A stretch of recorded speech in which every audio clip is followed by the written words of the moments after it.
Il a vaincu des géants, mais c'est avec une harpe qu'il a unifié son royaume. Pourquoi la force brute échoue-t-elle souvent là où la sensibilité triomphe? C'est le secret paradoxal de ce 29 décembre. Nous sommes à l'aube de la nouvelle année. L'énergie est unique. Nous sommes un lundi, jour de la lune et de l'intuition. Mais ancré dans la saison du Capricorne, le signe de l'ambition froide et de la structure. Comment ne pas se durcir en cherchant à réussir? La réponse se trouve dans la numérologie du jour. Le 29, l'addition du 2 et du 9 donne le 11, un maître nombre d'inspiration qui demande d'aligner la tête et le cœur. Avant de découvrir comment le roi David a maîtrisé cet équilibre, prends un instant pour ancrer cette intention. Écris le mot alliance en commentaire. En le faisant, tu signifies à ton inconscient que tu es prêt à unir ta force et tes émotions pour 2026. C'est fait? Alors continuons.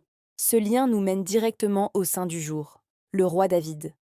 Il est la clé de notre réflexion. David n'était pas un roi monolithique. Il était guerrier et poète. Il savait trancher, mais il savait aussi pleurer et chanter. L'erreur que nous faisons souvent, surtout en préparant nos objectifs pour l'année à venir, c'est de penser qu'il faut tuer le poète en nous pour laisser place au conquérant. La philosophie et l'histoire nous rappellent pourtant que la rigidité est cassante.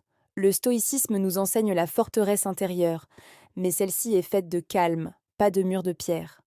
En ce jour de Capricorne, Saturne te pousse à bâtir.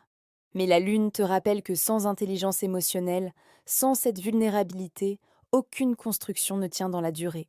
Alors, voici le défi pour toi aujourd'hui. Regarde tes ambitions pour 2026. Sont-elles uniquement basées sur la conquête extérieure?